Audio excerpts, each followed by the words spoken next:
Nascido em Campinas, estudou na Escola Preparatória de Cadetes do Exército e formou-se na Academia Militar de Agulhas Negras em 1977. Em 86, liderou protesto contra os baixos salários dos militares. Por conta disso, foi preso e acusado de planejar atentados à bomba para pressionar o comando do Exército. Absolvido no Superior Tribunal Militar, foi transferido para a reserva com a patente de capitão. Iniciou a carreira política como vereador no Rio de Janeiro em 89. 2 anos depois, foi eleito deputado federal e desde então permanece na Câmara dos Deputados, atualmente no 7º mandato. Neste período, passou por 9 partidos, entre eles o PTB, PFL e PP. Um dos projetos aprovados de sua autoria estende o benefício de isenção do IPI para produtos de informática. Aos 63 anos, o candidato do Partido Social Liberal PSL, Jair Bolsonaro, está no centro do Roda Viva de hoje.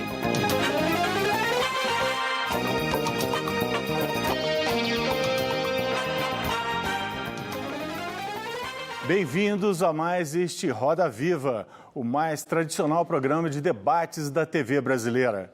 Hoje ocupa o centro da roda o candidato à presidência pelo PSL, Jair Bolsonaro. Estamos ao vivo em todo o país, pela TV Cultura, pelas emissoras afiliadas, pelo nosso canal no YouTube e pela nossa página no Facebook. Para conversar com Jair Bolsonaro, convidamos Daniela Lima, editora da coluna Painel do jornal Folha de São Paulo. Thaís Oyama, redatora-chefe da revista Veja. Maria Cristina Fernandes, colunista do jornal Valor Econômico. Bernardo Melo Franco, colunista do jornal O Globo. E Leonêncio Nossa, repórter especial do jornal O Estado de São Paulo. Todos convidados livremente pela produção do programa. Somos supervisionados e caricaturados em tempo real pelo incorrigível cartunista Paulo Caruso. Boa noite, deputado. Muito obrigado por ter aceito o nosso convite. A primeira pergunta que eu costumo fazer a todos os pré-candidatos, e agora o senhor é candidato, que estiver aqui, é saber qual a obra e qual a realização que o senhor gostaria de ser lembrado na história, se eleito, como uma marca sua, ligada ao seu nome. Um redirecionamento do Brasil no tocante à sua política. Nós cansamos da esquerda. Queremos um Brasil liberal, que faça comércio com o mundo todo sem o viés ideológico, que respeite a família, bem como as crianças em sala de aula, que jogue pesado na questão da segurança pública para você exatamente proporcionar paz a todos, que você realmente implemente políticas que tire o Brasil dessa atual situação que se encontra.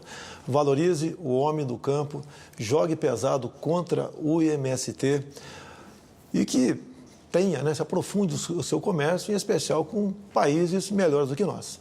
Esse é o nosso sonho, a nossa vontade nessa batalha inicialmente.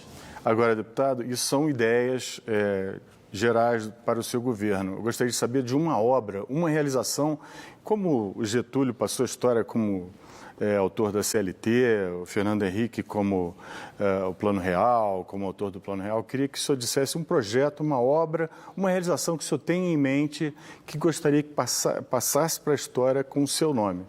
Que a nossa economia realmente passasse a ser liberal. Esse é o nosso sonho.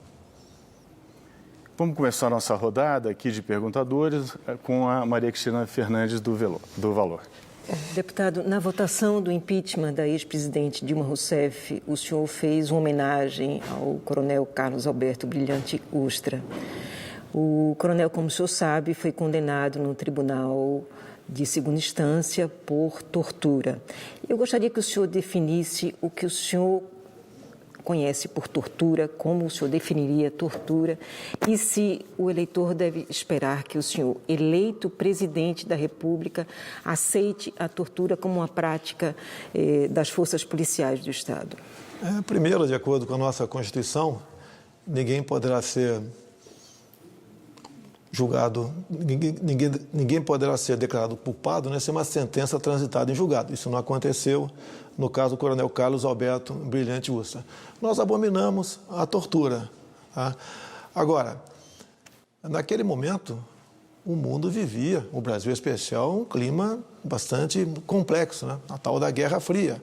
Ou você pendia mais para os Estados Unidos ou mais para a União Soviética. E este pessoal que se diz torturado, alguns eu acho até que aconteceu alguma maldade com eles, mas em grande parte não. É uma política, né? Uma forma de que eles usavam de dizer que eram torturados exatamente para conseguir indenizações, conseguir piedade por parte da população, conseguir votos e poder. Essa história não está bem contada na questão da tortura, porque só se lembra de um lado da história, o outro lado não. Se nós tivéssemos perdido a guerra naquele momento, hoje, com toda certeza, seríamos uma Cuba aqui nesses 8,5 milhões de quilômetros quadrados. Hoje, o Ministério Público Federal reabriu o caso Vladimir Herzog. O Brasil já foi condenado pela Corte Interamericana de Direitos Humanos por não ter punido a morte de Herzog. O senhor, como é que o senhor viu o Brasil sendo colocado novamente nessa questão, a exposição pública? Geralmente, esses órgãos têm um viés de esquerda. Vocês falam muito de Herzog, porque é um jornalista. Agora, o Regis Carvalho, por que não toca no assunto? Foi um jornalista, exatamente igual a Herzog. Vocês não tocam no assunto porque ele foi vitimado num carro-bomba patrocinado pela Ação Popular em 1966 no aeroporto de Guarapes, em Recife. E quem botou aquela bomba? A AP, Ação Popular, um dos integrantes da AP. Não vou dizer que estava lá. O senhor José Serra. Vamos botar o José Serra no banco dos réus. Agora, isso daí eu acho que são feridas que não devem mais ser lembradas até, você pode até discutir, né? Mas não com esse teor todo, porque é um passado. Tivemos a lei da anistia. Os militares, inclusive, exigiram que ela fosse ampla, geral e restrita. Os polícias não queriam que ela fosse dessa forma, que fosse mais restritiva, exatamente para certas pessoas não voltarem para o Brasil e ter a proeminência que tiveram. Então, é uma história, passou e vamos fazer tudo para que ela não volte a se repetir. Agora, por outro lado, já que tem gente do Globo aqui.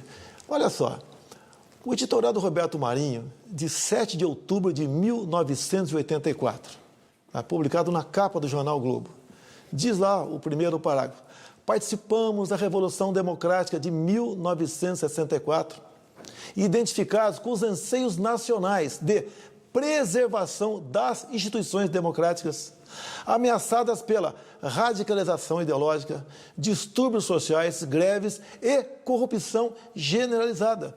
Será que o clima não está muito parecido com aquela época? Quem nos salvará? Muitas instituições já fizeram meia-culpa pela participação e pelo apoio ao golpe de 64, deputado. Primeiro que não foi golpe, né? Golpe é quando alguém mete o pé na porta e tira aquele cidadão de lá, ou executa, ou faz uma maldade qualquer. Ele simplesmente deixou o Brasil. E quem declarou vago a cadeira do presidente na época foi o parlamento brasileiro. E tanto essa história ela é intrigante que há poucos anos, por iniciativa do PSOL, foi votado um projeto de decreto legislativo para anular a sessão de 2 de abril de 64, que cassou o presidente João Goulart. Então essa história tem que ser contada com todo. Quer ver? Um dos votos que foi por aclamação, né? Todos foram, né? Aclamação, foi do Ulisses Guimarães. O Ulisses Guimarães votou no dia 11 de abril de 74 em Castelo Branco para presidente. Eu te pergunto agora, devolvo aqui o seu questionamento, né? Tancredo Neves foi eleito de forma democrática ou não? Ele foi eleito pelo colégio eleitoral, que era... Me responda, por favor. Que era a Constituição, então, vocês previa a eleição do colégio eleitoral. Vocês não iam aceitar também Tancredo Neves, assim como não aceito nenhum dos 5 militares. Então, vamos fazer justiça. Era a regra em vigor, a Constituição está em vigor. O que caracteriza, por exemplo, um regime ditatorial? O golpe era uma regra em vigor? Não, a regra em vigor era a eleição dos presidentes com aquela forma, pelo parlamento brasileiro. Tá? Você pode ver. Mas o que aquela eleição do Tancredo Neves tem a ver com o golpe de 64, deputado? Por supressão da mídia. O TV Globo nasceu em 65, a revista Veja nasceu em 68. Todo quanto é governo tem problemas. Não existe governo perfeito em lugar nenhum no mundo. Mas eu acho que é uma história que está mais do que debatida. Tá ok? E a minha opinião. Vamos passar para a Daniela. Eu, se fosse militar naquela época, teria feito a mesma coisa. Vamos passar para a Daniela, deputado. Eu vou ficar mais ou menos... Boa noite, deputado. Eu vou ficar mais ou menos no mesmo assunto, porque o senhor falou da lei da anistia. A Procuradora-Geral da República, Raquel Dodge, pediu para que o Supremo reabrisse a discussão sobre a lei da anistia. Minha pergunta é, o senhor, se eleito, que tipo de força o senhor vai fazer, que tipo de pressão ou de agenda o senhor vai tentar pregar para o Supremo com relação a essa discussão? Que a lei me garantir. Agora, eu lamento a senhora Raquel Dodge tendo que prestar um desserviço à democracia há poucas semanas, onde, por intermédio de uma ação dela, o Supremo derrubou a possibilidade de termos o voto impresso por ocasião dessas eleições. Ou seja, vamos continuar sob a suspeição da fraude. E o voto é uma coisa sagrada para a democracia. Eu vou aproveitar, então, o gancho do senhor.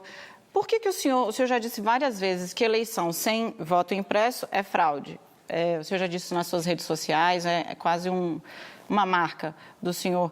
Por que o senhor, então, está se dispondo a participar de um processo que o senhor considera uma farsa? Olha, qual outro caminho eu tenho se não participar das eleições? Entregar para o PT ou o PSDB? Entregar para um dos dois? Eu vou estar na luta, de qualquer maneira. Pensava dessa maneira, mudei de ideia. Não, o senhor não pensava, o senhor disputa eleição, o senhor já disputou 7 eleições olha só, no Congresso.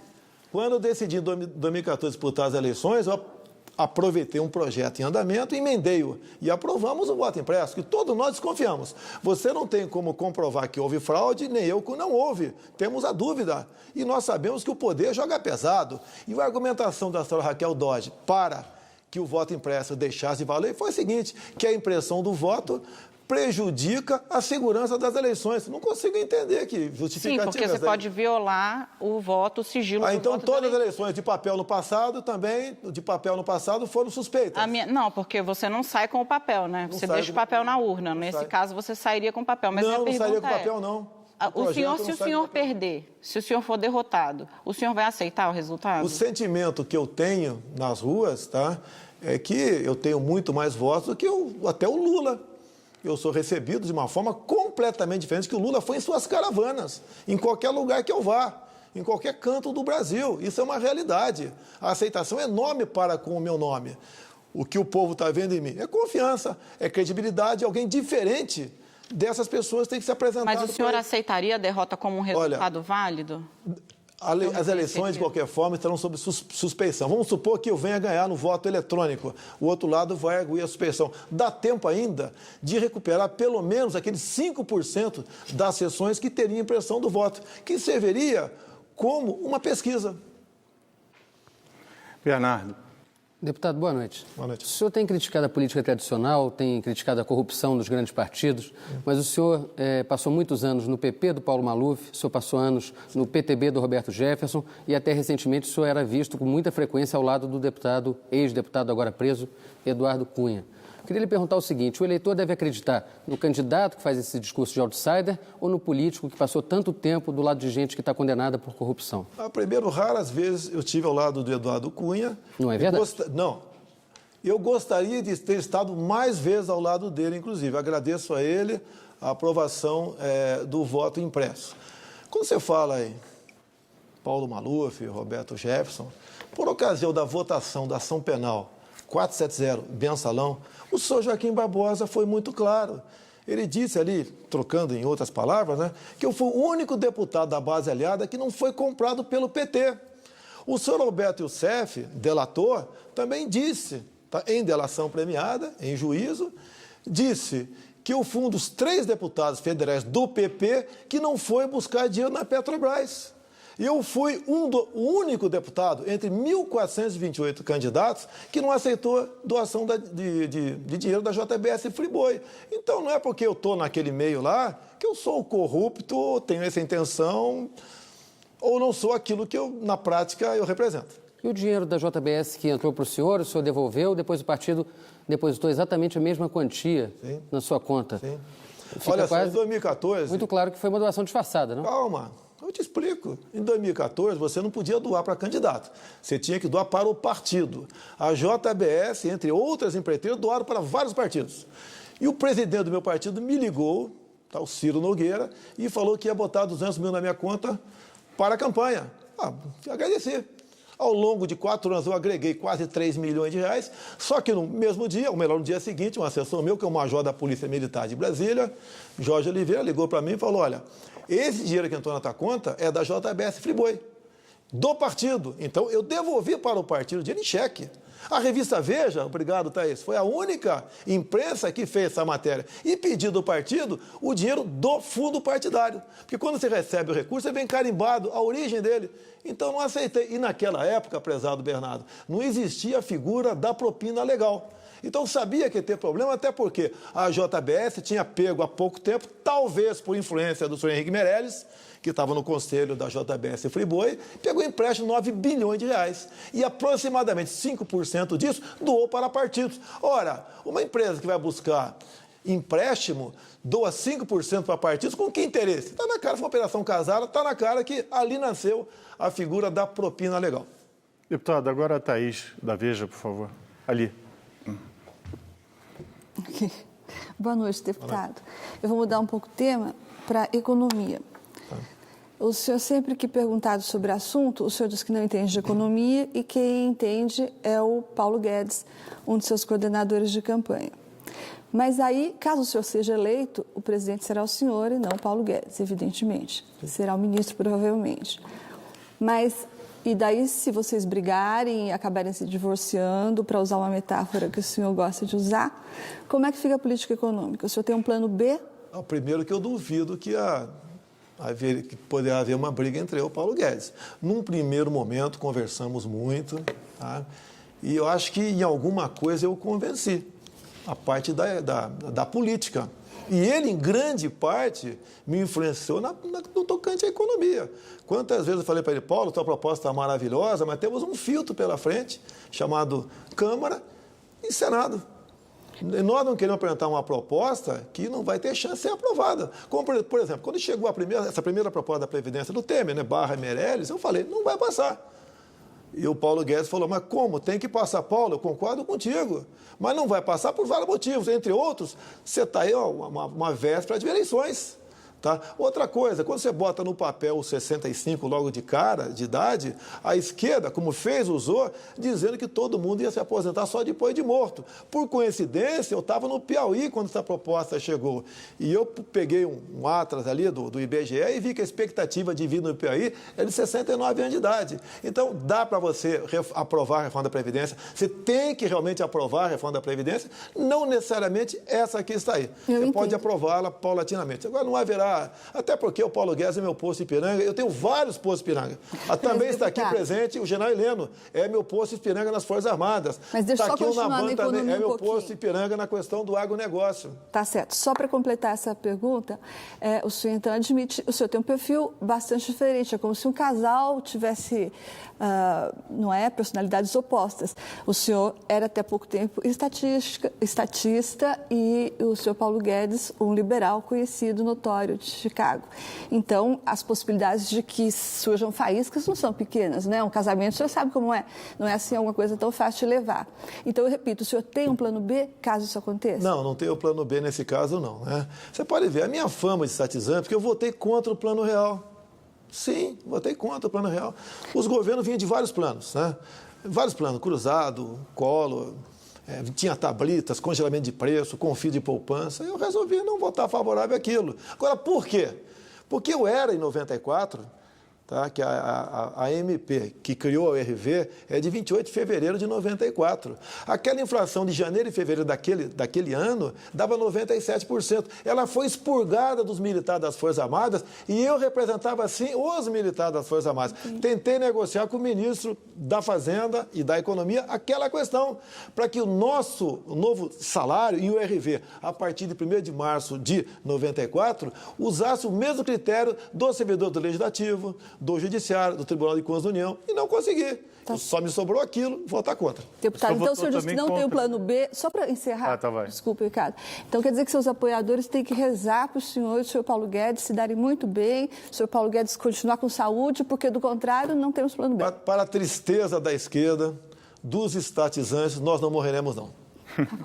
Vamos ao Leonense, vamos lá. Deputado, voltando aí, boa noite, primeiramente. Voltando à questão da ditadura, tivemos na presidência da República, nesse período democrático, um homem que passou pelo exílio, o outro foi preso político, e teve até uma senhora que, oriunda da luta armada. O senhor fala com muita desenvoltura sobre esse período e já rendeu homenagens a agentes da repressão. Sim. Então, o senhor vai ter peito para abrir os arquivos e permitir que a sociedade tenha acesso aos arquivos da ditadura? Primeira coisa, a senhora é Dilma Rousseff, não é isso? Sim. Onde ela esteve na semana retrasada? Representando o Foro de São Paulo em Cuba, na democracia cubana. Vocês acham que essa senhora lutou por democracia? E o senhor vai abrir o arquivo? O primeiro marido dela, tá? Cláudio Galeno, está vivo ainda, mora no México. Ele sequestrou um avião com 96 a bordo e foi para qual país democrático? Foi para Cuba. O segundo marido dela, que acabou de morrer, morreu há pouco tempo, Carlos Araújo, ele contou tranquilamente, num programa de televisão, que durante a lua de mel com Dilma Rousseff, fazia o quê? Para estimular o seu relacionamento, com toda certeza.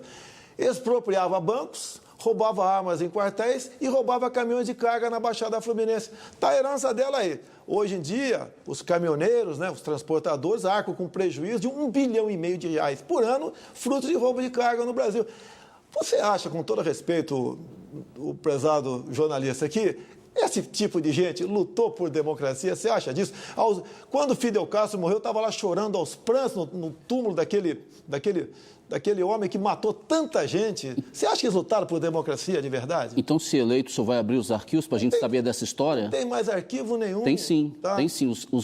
Os centros de inteligência guardam os arquivos. Desconheço. Essa é a lei da anistia sepultou isso aí. E a esquerda? Então o senhor vai ter a mesma postura da Dilma Rousseff? Vai abrir seus arquivos também? O senhor vai ter a mesma postura dela de manter os arquivos fechados, então? Isso é uma ferida que tem que ser cicatrizada. Sem a sociedade saber do seu passado? Esquece isso aí, é daqui para frente. O povo está sofrendo com 14 milhões de desempregados, com 60 mil mortes por ano, violenta, com 50 mil mulheres estupradas. É daqui para frente, vão tocar esse barco para frente. E eu tenho falado, se eu chegar lá, é daqui para frente. O passado é a justiça e a história, os historiadores. Agora, você acredita numa Comissão Nacional da Verdade? A senhora Dilma Rousseff indicou 7 integrantes da mesa, todos, inclusive o senhor Pedro Dall'Ari, foi o último, né?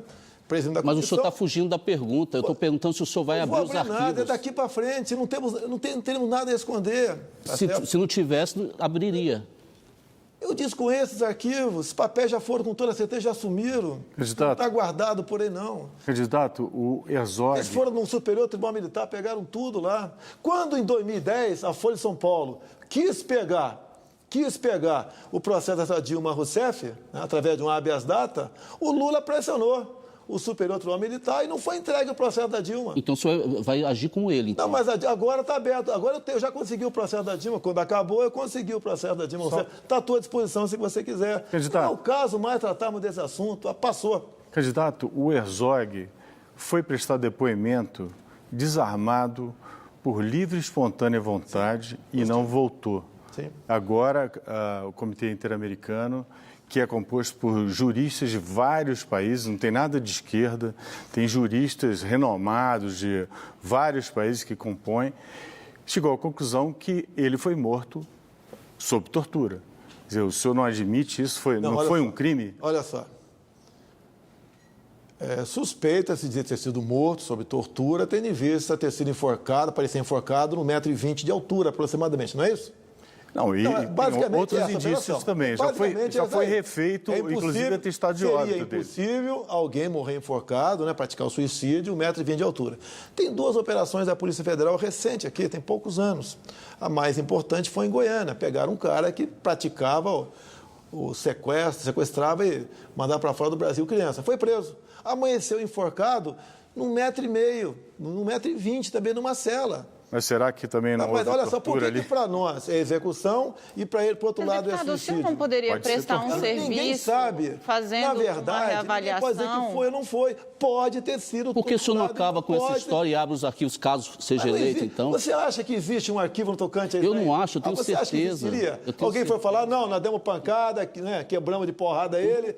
O senhor acha que as Forças Armadas vão destruir seus arquivos? O senhor acha mesmo? Os papéis têm um prazo de validade no nosso meio. Tá? Eu quero pegar os papéis do BNDES, esse sim, quero pegar para ver para onde esse pessoal da esquerda, do PT, Dilma, Lula, emprestaram dinheiro, doaram dinheiro para Fidel Castro, para Hugo Chávez, para Cristina Kirchner, para Angola, para Bolívia, isso eu quero saber. Isso o Brasil tem pressa e quer saber. O demais aconteceu, lamentavelmente aconteceu. Vamos para um rápido intervalo agora. Voltamos já com o candidato pelo PSL à presidência da República, Jair Bolsonaro. Estaremos de volta em alguns minutos. Até.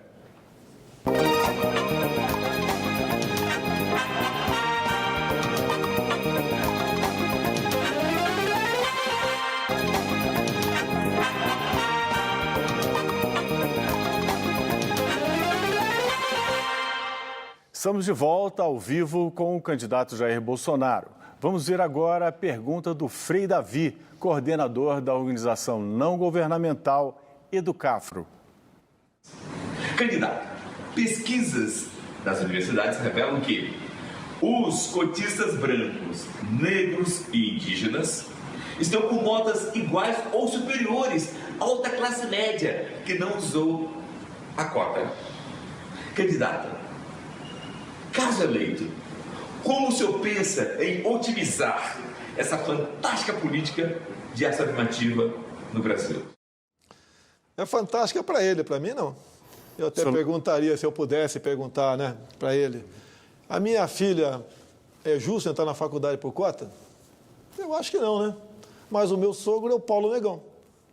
Eu estava na Paraíba com o Julian Lemos, está nos acompanhando aqui. E essa questão foi debatida lá numa palestra. E eu falei o seguinte, imaginem dois homens, né, pais, um afrodescendente e um paraibano. Um trabalho humilde, ambos trabalham no pilotismo de um prédio, são porteiros. E os filhos deles prestam concurso. O filho do paraibano tira 9 e não entra na universidade. O do afrodescendente tira 5 e entra. Isso é justo? Será que o paraibano é um sofrido também? Vamos querer inventar cota para nordestinos? Isso é questão de mérito, competência. Se eles podem ser tão bons no ensino superior, que acredito que sejam bons, por que não estudam no ensino básico aqui atrás, né, para que tenham a melhor base e sigam carreira numa situação de igualdade? Porque essa polícia nos dividia no Brasil, de brancos e negros, de homens e mulheres, nordestinos e sulistas, homossexuais. E o que o senhor propõe para resgatar a dívida da escravidão, deputado? Mas que dívida? Eu nunca escravizei ninguém na minha vida. Não, o senhor não, mas o país escravizou. Olha só. Se for ver a história realmente, o português nem pisava na África, eram os próprios negros que entregavam os escravos. Não, pisava, pelo amor de Deus. Mas isso aí era uma briga. Quem perdia a guerra... Os portugueses é que faziam o tráfico. Faziam tráfico. Os ingleses faziam tráfico e traziam para cá. Na costa também. Era entregue pelos próprios negros. Mas eles pagavam. Pelo amor de Deus. Pagavam para isso. Aí, que dívida é essa? É uma Nós dívida temos hoje em histórica. dia, eu acho que misturado no Brasil, né? Os Estados Unidos pagou essa dívida, vem pagando. Mas que dívida é essa, meu Deus do céu? Os Estados Unidos fazem isso. Pergunto para você, já que o Frei não está aqui. É justo a minha filha ser cotista? Depende se ela for pobre. Não fala aí. Não, mas tem cota para pobre, cota para negro e para índio. Vamos, olha só. Um negro não é melhor do que eu e nem eu sou melhor do que o negro. Na Academia Militar das Agulhas Negras, vários negros se formaram comigo. Alguns abaixo de mim, outros acima de mim, sem problema nenhum. Por que cotas? Por que nos dividir, resumindo, então, o senhor vai terminar com as cotas? Olha, eu não posso falar que vou terminar, porque depende do parlamento. Pelo menos diminuir o percentual. Mas vai propor? Propor, quem sabe a diminuição do percentual. Você pode ver, abriu-se cota agora também para, não é apenas para a universidade, para concurso público também, 20%. Você pode ver, imagine um concurso para 100 pessoas, 100 vagas. Os 80 primeiros vão em frente. Os 20 depois só tem que ser afrodescendente.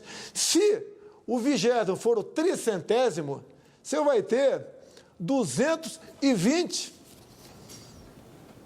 um universo de pessoas, onde 20 serão negros. São 200 brancos que ficarão deixados para trás. A grande maioria tão pobre e sofrido como os afrodescendentes. Como é que você acha que fica o coração, o sentimento dessas pessoas, vendo que tiraram uma nota maior, mas foi reservada uma cota para afrodescendente. Pelo amor de Deus, vamos acabar com essa divisão no Brasil. Discorda, porque só esse ponto ainda, já que o senhor discorda de qualquer privilégio, eu queria saber como é que o senhor vê hoje uma reforma da Previdência que o senhor já disse ser favorável, como ela deveria abordar a questão dos policiais. 96% dos policiais, segundo o IPEA, se aposentam antes dos 50 anos de idade.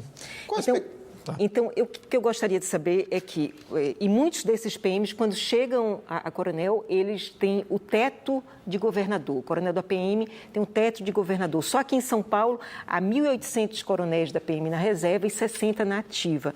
O que eu queria saber é, os policiais serão incluídos na reforma da Previdência que o senhor pretende propor, se eleito? Eu ouvi o senhor Geraldo Alckmin tocando nesse assunto. Até parece que ele não governou o Estado por tanto tempo. Agora que ele é candidato, ele toca no assunto. Isso já foi corrigido, não existe mais. No passado, o policial, em especial os coronéis, incorporava uma gratificação de gabinete. Não existe mais isso aí, acabou isso aí. Outra coisa, na primeira proposta do Temer, da reforma da Previdência, vinha o policial também com 65 anos de idade. Eu te pergunto, ele vai estar do lado dele com um fuzil ou com uma muleta? E outra coisa, pega a expectativa de vida do policial militar do Rio de Janeiro, do Brasil todo, né? Mas pega do Rio de Janeiro, onde mais se matam policiais, está muitíssimo abaixo de 60 anos de idade. Tá? Há uma diferença. A questão das Forças Armadas, você poderia até perguntar, também é diferente. Você pode modificar, alterar, propor correções para todas as categorias, mas vamos olhar... Então, o senhor vai manter os privilégios dos policiais? Não é privilégio. Não é privilégio. Tá? Nós, militares, temos hora para chegar, não temos para sair. Nós não temos fundo de garantia, não temos hora extra. Não temos direito a fazer greve. Imagina o policial fazendo greve. O que aconteceria no tocante à segurança? Mas fizeram o senhor... Ou integrante das Forças Armadas fazendo greve. Como é que seria a situação? São pessoas, categorias diferentes. Deputado, a Thaís Era só para retomar aquele assunto que não foi terminado. Eu queria só lembrar que, apesar das suas negativas, hoje mesmo o jornal suíço, o Tribune de Geneve, disse que chamou o senhor de homofóbico, misógino e racista. E disse que chamou o senhor de o Trump brasileiro. Sabemos que o Trump é para o senhor alguém que o senhor admira, e eu gostaria de saber o que o senhor tem, na sua opinião, em comum com o presidente americano e no que o senhor difere dele. Olha só, primeiro, se eu sou racista, eu tinha que estar preso.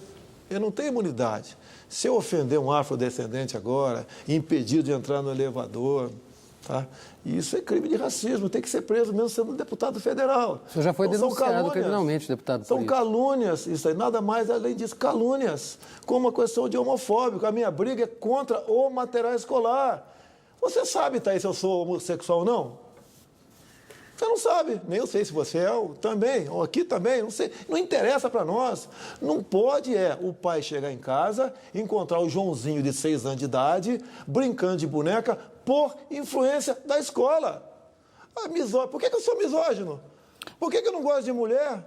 Essa é a imagem que o jornal suíço tem do senhor. Mas a imprensa quase toda de esquerda no mundo, o Trump sofreu muito com isso, são os fake news. Então, sobre o Trump brasileiro, o que o senhor diria? O que o Trump sofreu durante a campanha dele, as prévias, eu já vinha sofrendo há 3 anos aqui na mídia brasileira, tá? E ele venceu tudo isso aí e está fazendo um excelente governo no seu país. Diminuiu a carga tributária, resgatou emprego, tá? O brasileiro que está lá, inclusive, está tendo orgulho, eu tenho contato com brasileiros, o que está acontecendo. Não podemos continuar nessa social-democracia aqui no Brasil. O que o senhor tem em comum com ele? No que diferiria? Não sei, ele quer a América grande, eu quero o Brasil grande. Ele fala em Deus, eu também falo em Deus. Mas, deputado, ele defende a família, eu também defendo a família. O senhor está falando de Brasil grande agora, que o senhor acabou de dizer que não era estatizante, está defendendo o Brasil grande? O Brasil grande é igual a América grande. Ué, qual a diferença? Eu usei o mesmo adjetivo, América grande e Brasil grande. Mas em alguns discursos o senhor tem se referido ao Brasil grande dos militares, né? Naquela época, nós passamos... Que era estatizante. Mas era uma outra época. Quem construiria Itaipu Binacional? Tu acha que a iniciativa privada construiria? Tinha que ser o poder público, não tinha outro caminho. Construiu mais de 20 hidrelétricos no Brasil. Rasgamos estradas no Brasil todo, um avanço enorme do Brasil, tá certo? Então não podia ter outra forma. Lógico, acho que abusaram da questão das estatizações, até o próprio Geisel abusou no tocante disso aí. Agora, quando entregou para os civis, o que aconteceu? mantiveram as estatais e serviu para quê? Foco de corrupção. Por que quase 30 anos depois do fim do período militar, né, não se resolveu esse assunto? A questão das privatizações que, no meu entender, grande parte das estatais tem que ser privatizada, até por a sua ineficiência. Mas na época, deputado, não tinha liberdade de imprensa para saber se tinha corrupção ou não. Na construção de Itaipu, né? Vamos lá. Em outros lugares. Com todo respeito, Ricardo Lessa, só acho que com a tal da Comissão da Verdade, se os militares tivessem enriquecido, não teriam ido para cima da gente? Mas nós tivemos teriam agora... ido para cima da gente. Nós tivemos agora um almirante, condenado a 43 anos de prisão. Oi? Nós tivemos agora um almirante condenado a 43 anos de prisão. Foi numa auditoria lá na nuclear. Na questão do nuclear. Sim, tem que condenar o cara. Pisou na bola, condena. Pegou 30 anos por causa de uma consultoria, melhor dizendo. Então, farda não é atestado de idoneidade. Inclusive, pelo que tudo indica, né? Tem que ser punido? Tem. Mas foi excessiva. No caso dele, por causa de uma consultoria, 30 anos de cadeia. Mais tempo maior do que o Sérgio Cabral. Mas não vou entrar no mérito. Pisou na bola, não vou defender. Agora, esse almirante, pelo que eu sei dele, né, é um profundo conhecimento em física nuclear. Ele mexe numa vírgula, numa forma, numa chave, num colchete e acha a solução do problema. Não precisava ter feito isso. Agora, a consultoria, não sei se a filha dele fez a consultoria ou não, se ele que fez para a filha, não sei. Deputado. Mas existe corrupção também no nosso meio, não vou dizer que não. Nós não somos incorruptíveis. De vez em quando acontece, a gente pega no quartel ali um coronel, um capitão, um cabo, um sargento, acontece. Pô. Agora, é infinitamente menor a incidência de corrupção em nosso meio do que no meio que está aí, esse político que está aí. Que é um meio também menor. Daniela ali do outro lado. Deputado, eu vou voltar aqui para a questão dos privilégios que a Maria Cristina falou. O senhor defendeu o recebimento de auxílio moradia e, recentemente, numa palestra na CNI, o senhor indicou que cogitaria ou analisaria a incorporação, aumentar o teto do funcionamento, o teto do servidor público, dos salários, para poder incorporar benefícios que depois seriam extintos. Hoje, o senhor postou um vídeo do Paulo Guedes, economista Paulo Guedes, seu futuro ministro da Fazenda já anunciado, o senhor disse, se vencer a eleição, em que ele critica pesadamente tanto o tamanho da folha de pagamento, quanto o custo que essa folha tem para a Previdência. É um vídeo longo, o senhor postou, imagino que o senhor tenha visto. Onde é que está aí qual é explorando até uma questão que a Thaís colocou, onde está a coerência? É o senhor que acha que dá para incorporar um privilégio para tentar suprir, digamos, a categoria que está no 1% mais rico da população, que são esses servidores que ganham muito dinheiro? Eu tenho que buscar o consenso em alguma coisa. Se for no ferro e fogo, não vou chegar a lugar nenhum. Tem uma quantidade considerável de pessoas que estão na política, outros que estão aqui fora, estão aposentados. Ganham 20 mil por mês, é uma baita da aposentadoria, ninguém vai discutir. Se ele for para dentro do Congresso, pela legislação que está aí, ele teria que ter uma limada no extrateto dele. Tá? Agora, então ele vai ganhar, por exemplo, 13 mil por mês. Vai ganhar a mesma coisa que um garoto que entrou lá agora e está ganhando 33. Então, nessa questão, eu falei, quem sabe um extrateto de até 50% no máximo, tendo em vista ele levar uma outra aposentadoria. Você não pode privar uma pessoa de 60, 70 anos de idade, caso queira ser parlamentar, eu sei que ele está sendo voluntário para isso, e honrar todas as suas despesas, tá? com a sua aposentadoria que ele construiu ao longo de 35, 40 anos. Privilégios do parlamento. O senhor, tem bastante. Exato. Tem. O senhor acha que algum os deputados, os senadores deveriam abrir mão de alguma coisa? Olha, se eu falar deveria, você pode perguntar por que eu não abri mão. Exato. Você pode ver, o ano passado, nós parlamentares recebemos uma verba anual para movimentar o gabinete. O pessoal do Rio de Janeiro recebe aproximadamente 400... Recebe não, tem direito a gastar até 400 mil reais. Pô, entra na internet, faz a pesquisa, e eu gastei um pouco... Devolvi? Não gastei quase 200 mil reais. Eu economizei quase 200 mil. A Folha fez uma reportagem, o senhor ficou... falou bastante sobre isso na internet, um pouco irritado. Eu vou retomar aqui, aí o senhor pode explicar novamente. Mas o senhor recebeu auxílio moradia... Tendo um imóvel, sim. Esse dinheiro, por exemplo, não é um dinheiro que o senhor poderia não ter usado? Olha só, se o senhor tem a sua casa, não só a sua casa, o senhor tem vários imóveis. O que diz a legislação da Câmara, tá certo? Você pode morar num imóvel funcional um apartamento de 200 metros quadrados mais ou menos, e não recebe auxílio moradia. Você aluga uma casa, vai morar num hotel, apresenta a nota e sem problema. E a terceira hipótese, que é minha, é legal. Não é legal, mas é moral, é a pergunta. Espera aí. Eu te pergunto, você recebe com pessoa física ou pessoa jurídica? Eu sou... Não. O jornalista recebe como réu como pessoa jurídica. Não é o meu caso. Então isso é não, tudo bem, pode ser teu caso. Mas é imoral para vocês da imprensa também. É imoral também, no mesmo raciocínio. Vocês pagam menos de imposto de renda. Você não paga 27,5%, paga 10% de imposto de renda. Mas isso está na lei, não, mas imagina. Está na lei? O meu também está na lei. Eu recebo, eu pago 27,5%. Olha só, eu receber um salário. Eu não estou questionando o valor do salário do senhor. Só um minuto. Um jornalista receber um salário por um serviço prestado como pessoa jurídica, ok. Eu não estou questionando o salário do senhor, eu estou questionando um privilégio. Não, mas ninguém aqui recebe auxílio moradia, nem auxílio paletó, nem auxílio verba indenizatória. Ninguém aqui tem combustível pago pelo Estado. O senhor tem. Olha só, essa verba o senhor não precisava. Calma, eu não gastei 200 mil dos 400 que podia gastar. Como é que eu posso pagar passageiro com o meu salário?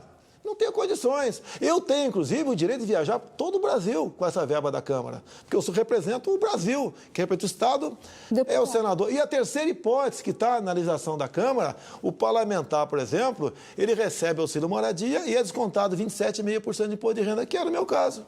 Posso fazer uma pergunta? Não, olha, se eu tivesse infringido a legislação, o MP estaria em cima de mim, pode ter certeza, no tocante a isso aí. Deputado, só um esclarecimento da sua resposta anterior.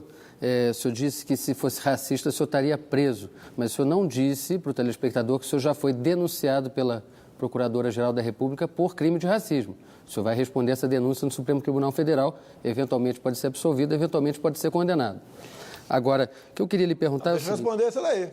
Pois não. A denúncia lá, acima de mim, se você mandar uma cartinha para o MP, falando qualquer coisa, vão me investigar. Eu sou um cara eu não tenho imunidade parlamentar. Você acha que a PGR denuncia qualquer pessoa da minha parte, uma cartinha? Qualquer carta anônima. Eu já respondi processo por carta anônima junto ao Supremo Tribunal Federal. O senhor falou, o senhor ofendeu os quilombolas. Tá? Quem ofendia? Você já foi num quilombola? Duvido. Eu sou candidato. Eu fui lá, a pessoa que eu me referi, conheço a pessoa, ela com toda certeza, se esse processo for avante, vai testemunhar a meu favor. Poxa, me referi a um cara assim que ele pesava 8 arroba, falei isso. Pode ter minha equipe. Exagerei? Pode ter exagerado, mas eu costumo fazer esse tipo de brincadeira com qualquer um e fazem comigo também.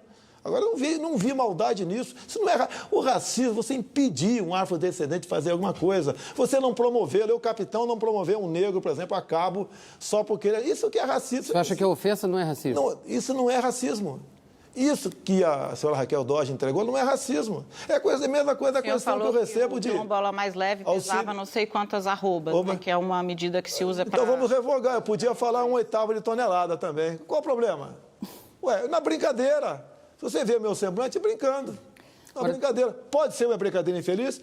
Pode, mas isso não é racismo, pelo amor de Deus. Deputado, o senhor não me deixou concluir a pergunta. Eu queria saber o seguinte. O senhor está no 7º mandato de deputado federal. Sim.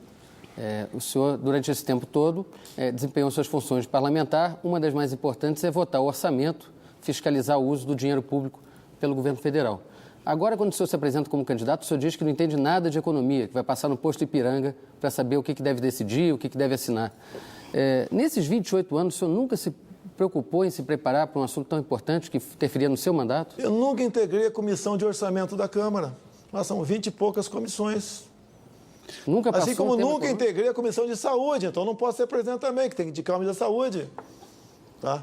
Nunca integrei a maioria das comissões na Câmara.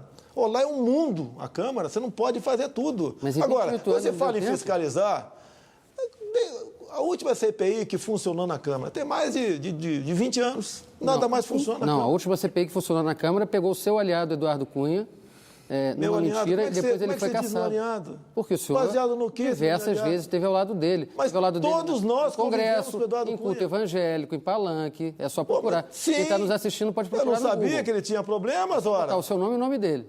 Mas eu não sabia que ele tinha problemas. O senhor não sabia? Lógico que eu não sabia. Como é que eu sei daqueles negócios dele? Até a própria Polícia Federal, o MP, o Maluf, o senhor também não sabia? É uma maratona. O Maluf, o senhor também não sabia? Olha, o que eu sabia do Maluf era acusado de corrupção o tempo todo. O que eu devia fazer? Eu estou no plenário, sentado e senta do meu lado, deve me levantar e ir embora? O senhor era do partido dele, mas qual o problema? Olha, quer que eu repita? Eu vou repetir aqui. Joaquim Barbosa. O único deputado que não foi comprado pelo PT foi o senhor Jair Bolsonaro. Você não ouviu? Quer que eu repita também o Youssef? Youssef, repetir para você. Eu vou repetir para você. O Youssef falou. Olha só, inclusive o Youssef falou, olha só, que 3 deputados do PP não pegaram dinheiro na Petrobras. Ana Amélia, Jair Bolsonaro e Paulo Maluf. Ana Amélia é senadora, deputado. Na época, 3 parlamentares não pegaram. Corrigiu? Está corrigido? Deputado, posso continuar no Congresso? Lembrando uma frase que o senhor disse sobre o Congresso. O senhor disse o seguinte, que se fosse eleito presidente, fecharia o Congresso. Esse país não vai mudar pelo voto. Infelizmente, só uma guerra civil. Tem de fazer o que o regime não fez, fechar o Congresso e matar uns 30 mil. Se vão morrer alguns inocentes, tudo bem. Isso o senhor disse em 1999, o senhor tinha 44 anos, o senhor estava no 3º mandato como deputado. Hoje o senhor tem 63 anos, o senhor é candidato a presidente da República. E o senhor disse algumas coisas, como, por exemplo, que o senhor pretende dobrar o número de ministros no STF. Deixa eu responder devagar. Mas é que uma coisa tem a ver com a outra. Eu vou responder. Vai 10 minutos para responder. Tá bom. Tá ok? Se quer deixar. Olha, quem nunca se indignou com o parlamento brasileiro? Eu queria perguntar para o senhor, se o senhor... Porque hoje o jurista Miguel Reale, que assinou o pedido de impeachment da ex-presidente Dilma junto com a sua provável vice, disse que o senhor... que há uma contradição do senhor com a democracia, por tudo isso que o senhor disse no passado e especialmente por isso que o senhor disse a respeito do STF. Por isso que eu queria fazer a pergunta inteira. Tem 20 anos que eu falei isso. O senhor se considera um democrata? Sim, tem 20 anos que eu falei isso. Sim. A gente não evolui, não? Evolui, mas o senhor mudou bastante de ideia. Agora, olha só, eu cheguei em 91 na Câmara, Thaís. Olha o tempo. Eu participei da luta armada no Vado Ribeira, na caça do Lamarca, que havia executado o tenente Alberto Mendes Júnior, da então Força Pública, em cárcere privada. Esse grupo do Lamarca era o mesmo grupo da Dilma Rousseff. Eu era um elemento marcado quando eu cheguei em Brasília. E teve muita pancadaria lá. E quantas vezes eu respondi, tá, de forma violenta, como eu respondi. Matar 30 mil foi tocante a um caso com o Fernando Henrique Cardoso. Mas o senhor muda de ideia, deputado. O senhor votou no Lula em 2006, por exemplo? 2006? 2002. Era ele e o José Serra. O senhor já elogiou o regime do Hugo Chávez, por exemplo, em 99. Depois o senhor disse que queria ser visto da Aécio. Não, nunca disse isso. Nunca disse isso. Só foi São Paulo e inventou isso daí. Não foi, não. Eu não tinha força para ser vice dele. O senhor disse até que seria uma grande honra. Eu era um ilustre desconhecido do baixo clero. Hugo Chávez foi em 99. Ele falava contra a ditadura cubana.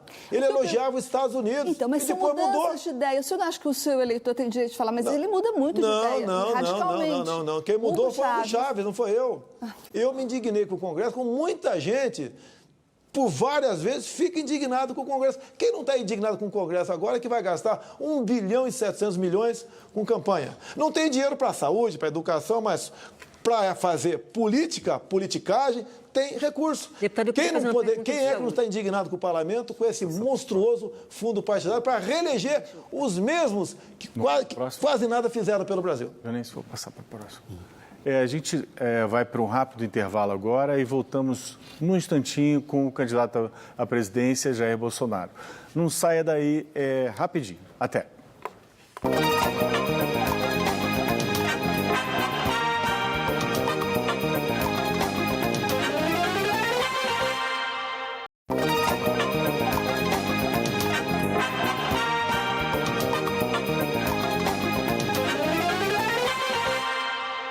Estamos de volta ao vivo para o terceiro bloco da entrevista com o candidato do PSL à presidência da República, Jair Bolsonaro.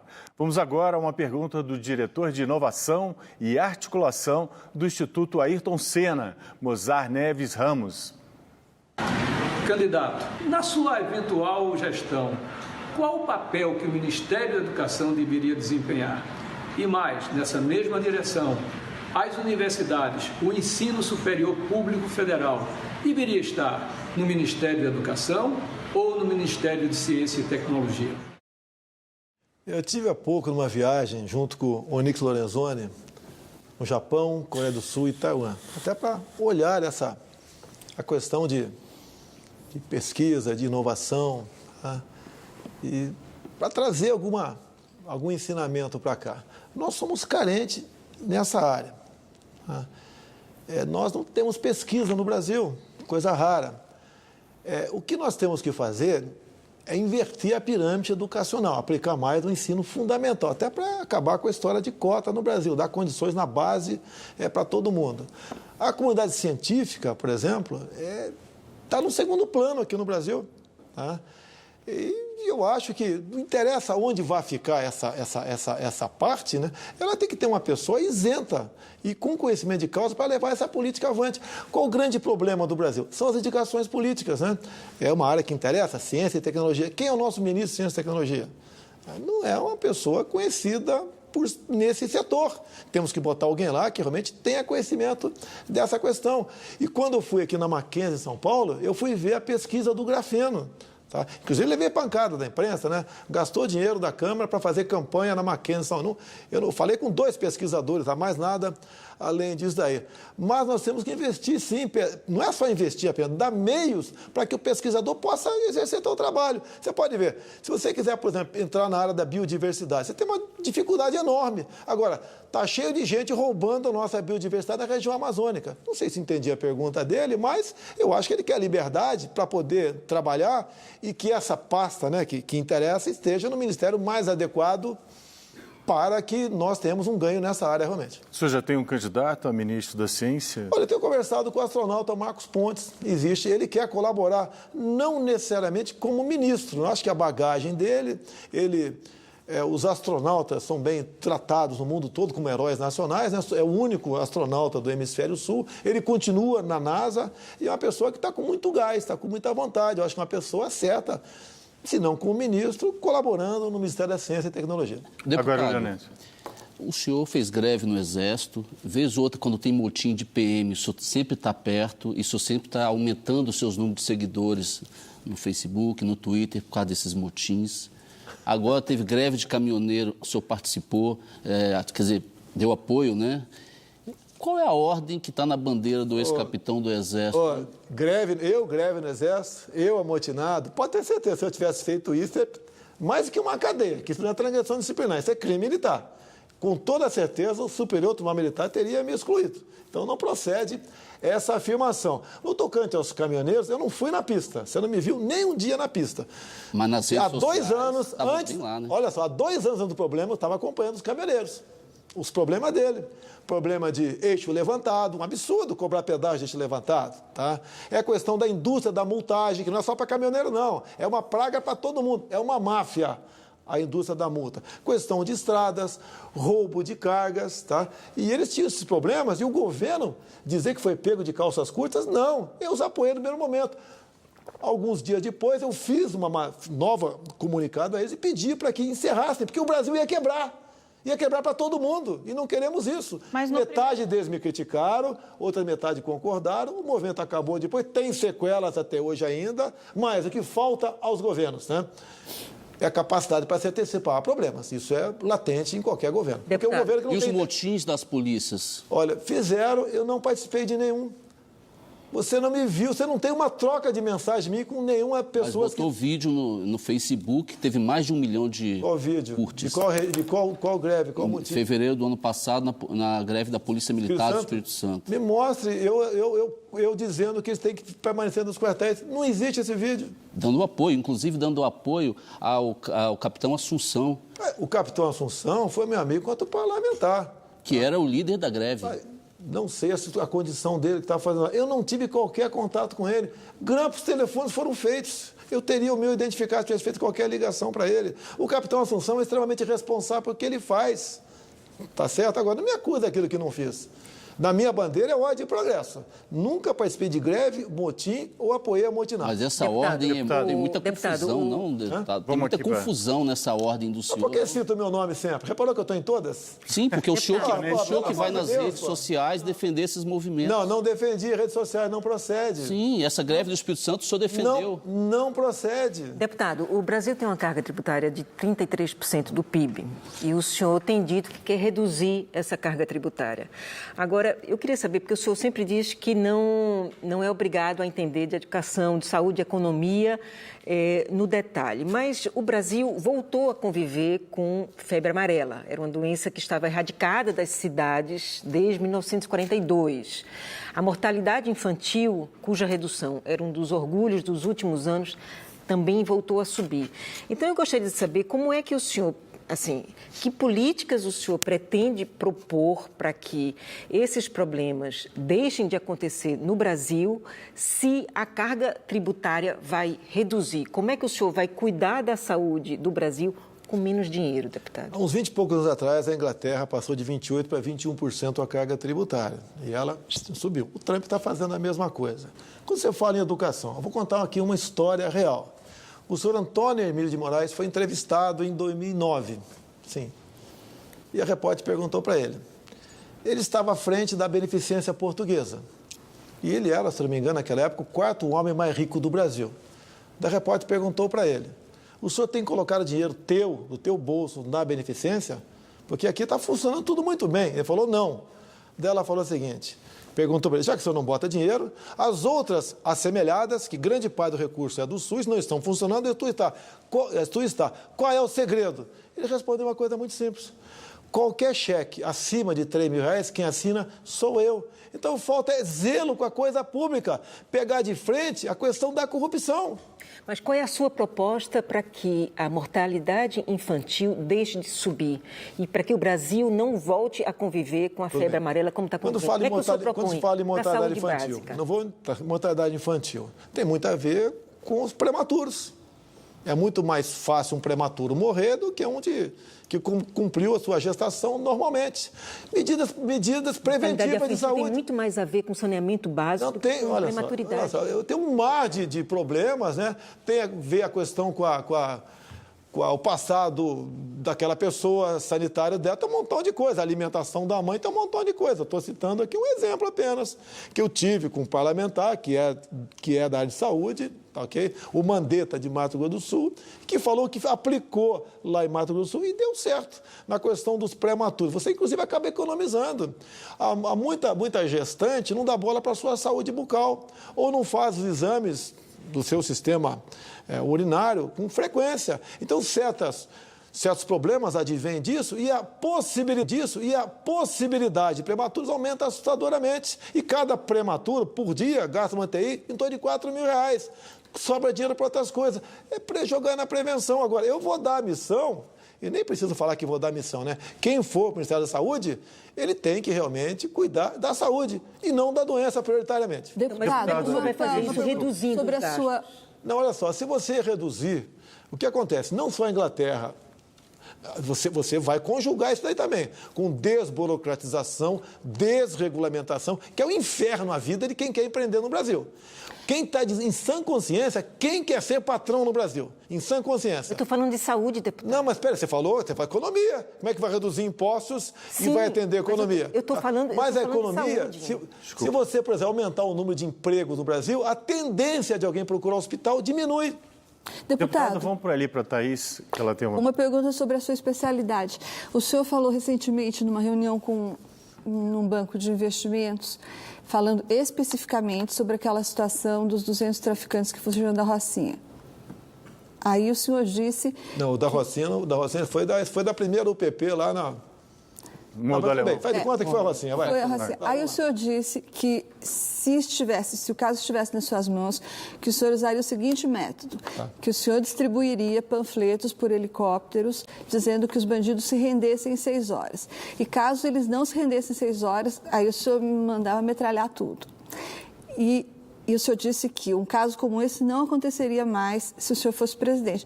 Gostaria de saber como o senhor pretende resolver casos como esse. Vamos lá. Eu fui entrevistado pelo professor Augusto Nunes, e tinham mais de 2 mil homens e mulheres do mercado. E esse assunto, mais ou menos, foi tratado dessa forma. No domingo, e foi uma terça-feira, num domingo, lá no Jardim, contou essa história que você contou aí. Então, se eu tivesse falado uma barbaridade dessa, com toda a mídia presente, para mais de 2 mil pessoas, no mesmo dia, eu não seria bombardeado nas mídias sociais? Mas eu estou falando sobre a carta que a sua assessoria mandou. Mas eu tenho que explicar que eu não vou metralhar a Rocinha. Não, mas o senhor não disse isso na sua carta. Eu já estou falando sobre a réplica que o senhor mandou para o Lauro Jardim. Bom, tá, tudo bem. Olha só, o que acontece? Lá na Rocinha, o pessoal fugiu para o alto do morro, longe da população. Como no primeiro UPP do Alemão, o pessoal fugiu também. Você tinha que segurar esse pessoal. Você não pode deixar esse pessoal continuar a sua vida de criminalidade, né? Estuprando, matando, sequestrando, assaltando. Você não pode fazer. Bandido é bandido. Mas metralhar a Rocinha era uma expressão... Nunca falei metralhar a Rocinha. Mas o senhor não Eu nunca falei. Se eu tivesse falado isso na terça-feira, mesmo seria bombardeado na mídia... Agora, e no dia seguinte, nos jornais, o deputado... o Lauro Jardim botou no outro domingo essa mentira. Não, o que o senhor disse para o Lauro Jardim, para fazer justiça ao Lauro Jardim, deputado, o senhor disse o seguinte, que o senhor tinha dito isso no contexto daqueles traficantes que tinham fugido. Foi isso que dizia a nota que a sua assessoria mandou para ele. O senhor não negava que o senhor tinha dito isso. Talvez a sua assessoria tenha errado. Foge para um canto, longe da população, fortemente armados... Bom, então... Fortemente... Esse seria... Seria o contexto real, fortemente armados. Qual a missão que eu pagaria para minhas forças de segurança, né? Os comandos, os forças especiais, os Comanf. Se eu tivesse envolvido nessa situação, eu fosse chefe supremo das Forças Armadas. Vamos tentar que eles se rendam. Se não se render, vai ter combate. Esse pessoal não pode simplesmente ir para um canto, isolado, esperar tudo acalmar e voltar para cometer esse crime. Agora, deputado, Forças Armadas não deu certo no Rio, né? Não deu, porque lógico que não deu. Não tem uma retaguarda jurídica, não tem a forma de engajamento. Por que deu certo no Haiti e não deu certo aqui no Brasil? Retaguarda deu certo no Haiti e não deu no Brasil? Licença para Olha matar inocentes. Vocês dizem que nós estamos em guerra. Que guerra é essa que só um lado pode atirar? Vou falar do Rio de Janeiro e não é diferente de lugar nenhum do Brasil. Se um policial militar do Rio de Janeiro, se ele atira num vagabundo, dificilmente ele não vai para a cadeia. Se não atira, dificilmente ele não vai para o cemitério. O que é isso que está acontecendo?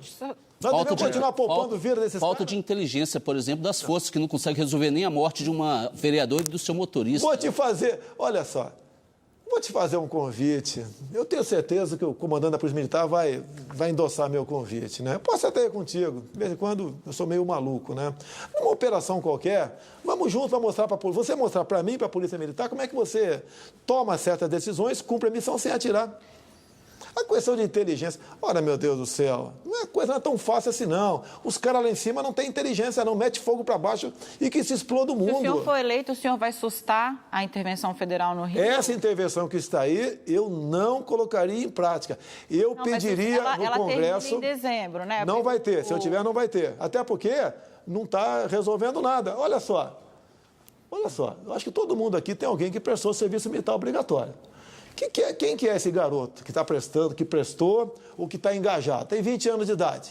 Ele torce para o Flamengo, para o Vasco, ele vai na praia, tem sua namorada, tem seus sonhos.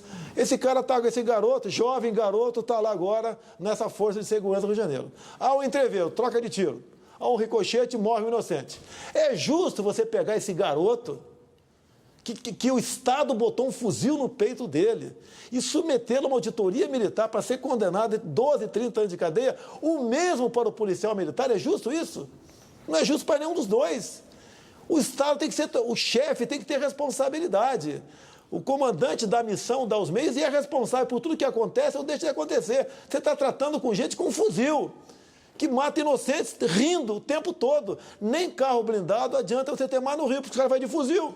E a blindagem não pega tiro de fuzil. Você quer continuar tratando esses caras com direitos humanos? Então o que o senhor faria? Olha, se o Congresso me der o excludente de ilicitude, pode ter certeza, você nem precisa das forças federais lá. O nosso próprio policial militar e policial civil dá conta dessa questão. É carta branca para matar, é isso. Então não precisa nem de... Não, você não vai matar, não. Você deixa ele atirar em você, ele pode dar uma florzinha nele, tá ok? Resolver o problema. Deputado, vamos sair para o intervalo e a gente volta daqui a pouquinho com o candidato do PSL à presidência da República, Jair Bolsonaro. Voltamos num átimo.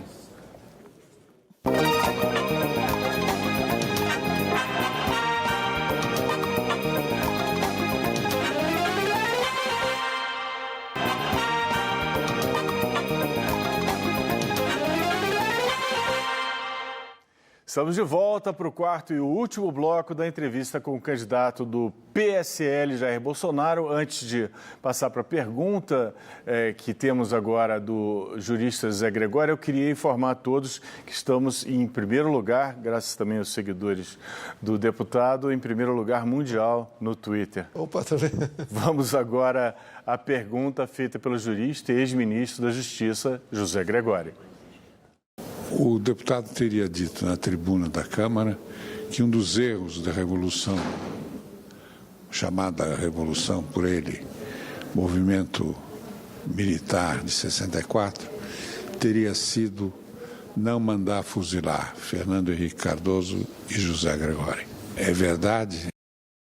Olha, quanto ao FHC eu falei, quanto ao teu nome você não merecia essa atenção toda não, até porque um guerrilheiro do teu biotipo, acho que não procede, é guerrilheiro de garganta, então eu não me referia a você não, tá ok? Agora, da tribuna da Câmara, eu tenho imunidade, né, para falar o que bem entender, gostem ou não. Agora, não é justo, dos quase 30 processos, representações que eu tive dentro da Câmara, metade foi por ter ocupado a tribuna da Câmara. Esse tipo de gente que fala em democracia e fala em liberdade de expressão. Mas o senhor defende muito a volta, né, dos militares e vai se cercar de militares no seu governo, mas o senhor parece não ter se dado muito bem na vida militar, né? O senhor foi expulso, talvez, do Exército e depois o STM reformou e o senhor foi aposentado como capitão. Então, o senhor defende a disciplina, mas não era muito adaptado à disciplina. É até bom, porque no começo, né, falaram que isso teria acontecido comigo. Eu respondi uma tradição disciplinar, peguei 15 dias de detenção e depois eu fui acusado por uma jornalista, e tem um plano de botar bombas na Vila Militar. O Superior Tribunal Militar arquivou o processo. Eu não fui expulso. Quando eu me elegi vereador, como diz a própria Constituição, por ocasião da data da minha diplomação, eu passei para a reserva. Então, eu sou um capitão da reserva do Exército Brasileiro. Agora, dei minhas caneladas sim. Agora, nunca ofendi um superior na minha vida. No verbete da Wikipedia, até fico impressionado que o seu pessoal tão ativo nas mídias sociais, no seu verbete da Wikipedia, diz assim: Bolsonaro tinha sempre a intenção de liderar os oficiais subalternos, no que foi sempre repelido, tanto em razão do tratamento agressivo dispensado a seus camaradas, e também pela falta de lógica, racionalidade e equilíbrio na apresentação de seus argumentos. Coronel Carlos Alfredo Pellegrino. Está no seu verbete da Wikipedia. Não, isso não procede. Ele fez um conceito parecido com, não sei se é exatamente, fez sim, o Carlos Alfredo Pellegrino. Tá? Até porque eu estava numa situação de responder processo. Para não ficar de mal com os superiores, resolvi escrever essas questões. Agora, se eu fosse um militar que tratasse com desapreço subordinado, vocês acham que eu seria o candidato vereador mais votado pelo Partido Democrata Cristão em 88 no Rio de Janeiro? Ou esses mensageiros não daria o devido apoio nas urnas? Nunca tive qualquer problema pessoal com subordinado ou com superior. Não procede, lamentavelmente, isso daí. Agora, posso discorrer mais coisas, se quiser, sobre o episódio, Vamos para o Bernardo, que ainda não fez a pergunta dele. Deputado, só uma retificação. O senhor muitas vezes reclama de fake news, mas o senhor tem espalhado muita fake news. O senhor acabou de mandar uma, quando o senhor disse que o Zé Gregório foi guerrilheiro. O Zé Gregório nunca foi guerrilheiro, é um advogado e jurista respeitado, foi ministro do governo Fernando Henrique e, aliás, ele, como advogado, defendia presos políticos, gente que estava sendo torturada na ditadura que o senhor defende aqui na frente da gente. Agora, quero fazer uma outra pergunta, que é sobre a sua atuação parlamentar. O senhor, com 28 anos no Congresso, o senhor mesmo já reconheceu que apresentou muito pouca coisa que foi aprovada. O senhor tem apenas 2 projetos. Tem uns 500 projetos apresentados. Não, 170 e poucos. O senhor tem apenas que seja 170, não tem problema. O senhor tem apenas 2 aprovados. Tá. Nenhum deles das áreas que o senhor diz militar, como, por exemplo, a segurança pública. Queria saber por que seus projetos não vão para frente, se o senhor não tem prestígio, se eles não são bons, o que acontece. E também queria saber o seguinte, nesses 28 anos, o que o senhor fez pelo Rio de Janeiro? O senhor é eleito pelo Rio de Janeiro, o Estado passa pela maior crise da história, segurança fora de controle, falta de dinheiro para pagar servidor. O que o senhor fez de fato? O senhor fala muito, mas o que o senhor fez de fato? Se eu estivesse ao lado do Sérgio Cabral, eu estaria agora em Bangu preso. Eu não posso me juntar a quadrilhas na política para tentar solucionar problemas. Quadrilhas que não querem buscar solução para o seu Estado. Então, eu não posso estar nessa questão mesmo aí. Quando você fala em projetos, se não me engano, são 500 projetos que tem apresentado ao longo do mês. Mas tudo bem, tá aqui, seja 170. Aí você vai para um candidato ou outro aqui, por exemplo, o Ciro Gomes. Ele foi parlamentar por 4 anos. Além de não aprovar nada, não poderia aprovar, ele apresentou 0 projeto, nenhum. Agora, o que você tem que fazer? Pega como um todo os parlamentares e veja a produtividade de cada um. Agora, o projeto mais importante que eu aprovei, lamentavelmente, o Supremo julgou inconstitucional, que foi o voto impresso. Agora, quantas coisas ruins que eu evitei que fosse aprovado dentro da Câmara? Como, por exemplo, o kit gay. E para a segurança, deputado, que é a sua área de atuação? Tem vários projetos, mas não vai para qualquer... Nós temos uma bancada relativamente mais forte agora. Agora, por ser meu, por que meu projeto da cassação química não vai para frente? Por que a bancada feminina de esquerda é contra esse projeto da cassação química, onde grande parte das mulheres no Brasil querem a aprovação desse projeto? Por ser meu. O senhor desconversou quando eu perguntei do Rio de Janeiro. O senhor está falando do Sérgio Cabral. O que o senhor fez? O que eu posso fazer? Só para não sou governador de Estado. Não fui secretário do governador, hipótese alguma. Nunca foi candidato a governador? Nunca eu nunca fui candidato a governador, não. Pois é. Mas daí, você quer que eu não queria ser candidato, qual é o problema? Eu tenho que ser obrigado a ser candidato a governador? Deputado, eu queria voltar ao deixa eu só Gregório. ficar com o assunto aqui do... Ao Gregório, só para terminar esse capítulo, Gregório. O senhor tem nos dito aqui que muitas das afirmações que o senhor fez no passado não faria de novo, que o senhor mudou, o senhor falou isso de certa maneira acuado por um momento, o senhor era o único capitão do Exército ali, numa bancada muito grande de ex-exilados e tal. Mas ao responder ao ex-ministro Zé Gregório, o senhor acabou de dizer que ele não merecia ser fuzilado, que ele não tinha calibre para tanto. Eu não citei o nome dele. Ele não merecia ser fuzilado porque ele não tinha calibre para tanto. Foi o mesmo argumento que o senhor usou para dizer que a deputada Maria do Rosário não merecia ser estuprada. O eleitor deve realmente acreditar que o senhor mudou em relação a essas opiniões mais extremadas que o senhor olha só, a questão Maria do Rosário começou em 2003. Eu era no Salão Verde, o fato era Champinha, um menorzão de 17 anos de idade, que junto com mais 4 malandros, executou um garoto numa área rural de São Paulo e por 5 dias estupraram a menina em rodízio. No último dia, degolaram a menina. Ou melhor, o Champinha degolou. E nós fomos discutir a redução da maioridade penal. E a Maria do Rosário dizendo que o ECA era o suficiente para punir o Champinha, que estuprou e matou a menina. Eu falando, não, teríamos... para crimes futuros, reduzir a maioridade penal. Ela perdeu os argumentos. E ela me questiona, né? Me questiona não, eu pergunto, quer dizer, o estuprador sou eu? Eu falo, sim. Ou seja, ela me chama de estuprador. Foi um ato reverso. Eu não sou estuprador e se for, não estuprar você. Agora, quem é que defende a mulher desse crime? Eu ou ela? Quer ver outra coisa? Há 2 anos e pouco, votamos uma proposta de emenda à Constituição para reduzir a maioridade penal para alguns tipos de crime, entre eles o estupro. Como a Maria do Rosário votou essa PEC? Votou contra. Ou seja, para ela, menor de 16, 17 anos, pode estuprar e matar à vontade, quando muito, vai ficar 3 meses de férias, 3 anos de férias, numa fundação casa. Deputado, quem defende a mulher? Eu ou ela? O senhor acha que as pessoas podem merecer ser estupradas e merecer Ninguém ser fuziladas? merece ser estuprada. Pois é, isso então eu falei, eu não sou estuprador, mas se for, eu dizer que você não merece. Eu estou em escárnio que ela fez, defendendo o estuprador, um dos crimes mais bárbaros que existe. Deputado. Além de estuprar, matou a menina. Deputado. Uma barbaridade. Deputado, me corrija se eu estiver cometendo aqui alguma incorreção, mas pelo que pesquisei, o senhor foi assaltado em 1995. Sim. E levaram, inclusive, a sua arma. Sim. Uma das bandeiras, digamos assim, tem muito apelo e muito apoio em uma parcela significativa da sociedade, é a disposição que o senhor tem de facilitar o porte de armas. O senhor é um militar treinado, me parece que sua capacidade atlética física é elogiada, inclusive, nos registros dos militares. O senhor não foi capaz de reagir armado, tendo esse treinamento. Por que eu ou Lessa, que não temos treinamento com uma arma, ficaremos mais seguros com uma arma dentro de casa? É só você não comprar arma.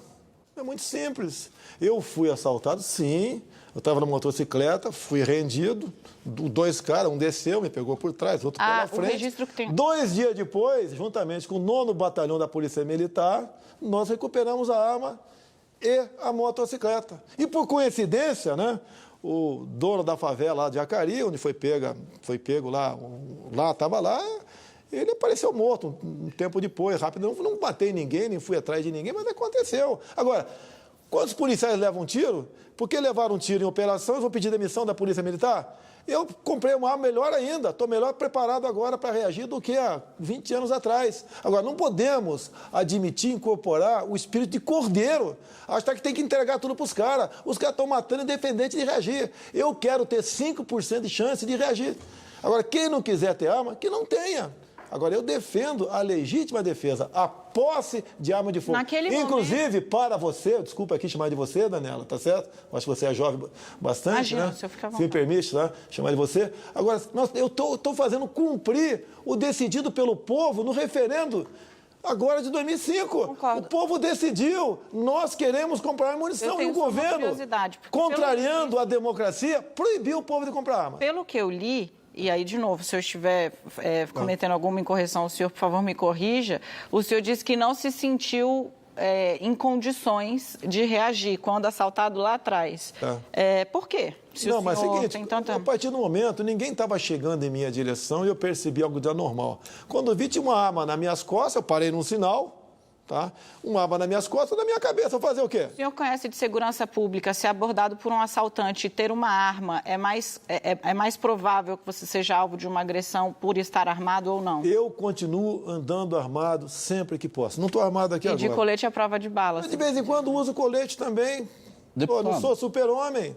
Deputado. Leonêncio agora, deputado. Deputado, o senhor é um homem muito contundente e muito crítico a diversos setores da sociedade. O senhor faz muitos ataques a jornalistas, a Sem Terra, enfim, a vários grupos aí.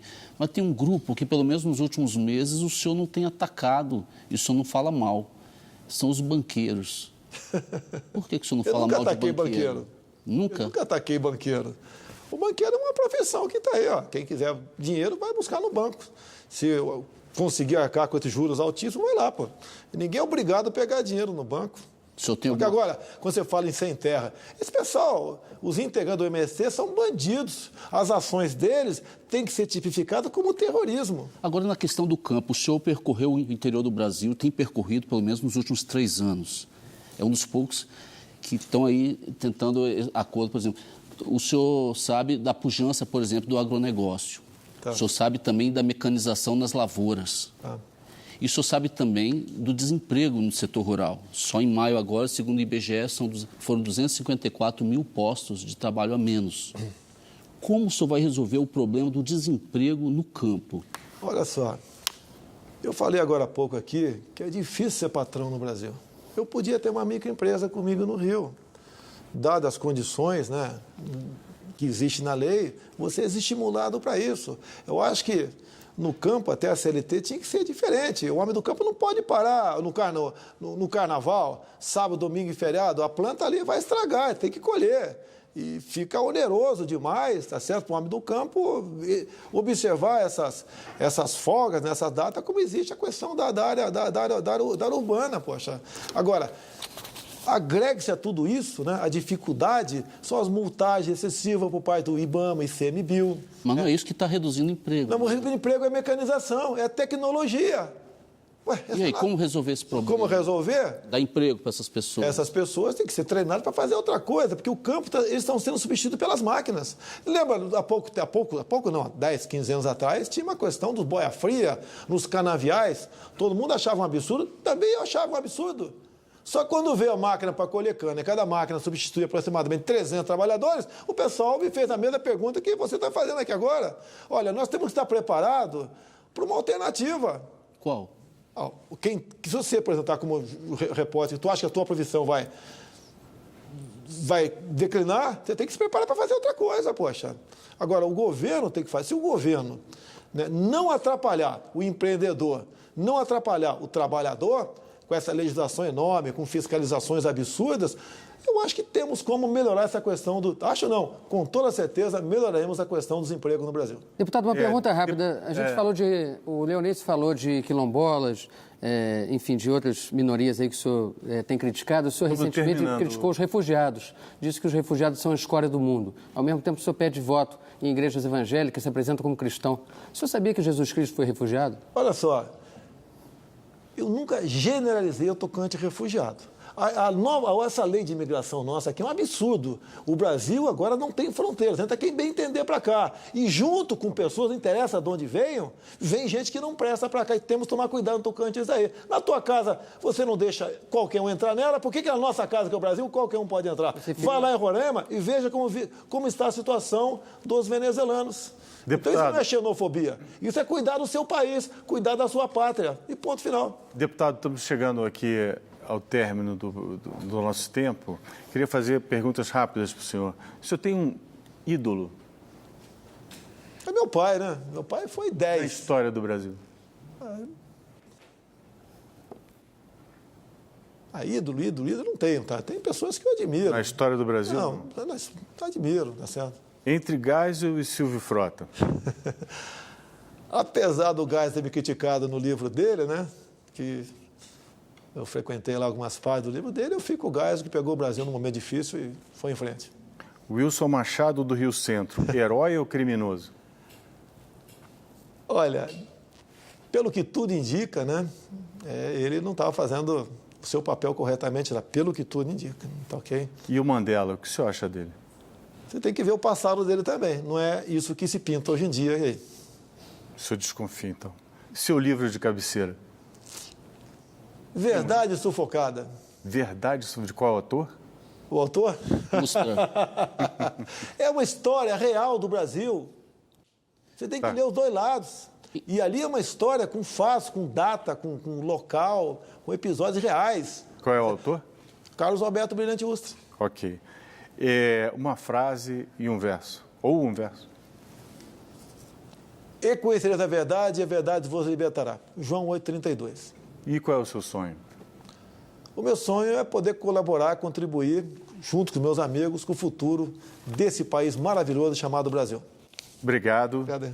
Estamos chegando ao final de mais esta edição do Roda Viva. Agradeço a participação de Daniela Lima, Thaís Oyama, Maria Cristina Fernandes, Leonêncio Nossa, Bernardo Melo Franco e do nosso cartunista Paulo Caruso. Agradeço também a você que nos acompanhou até agora, especialmente ao Jair Bolsonaro, e espero vocês na próxima segunda-feira com um debate sobre nossa série dos presidenciáveis. Boa noite, boa semana, até lá.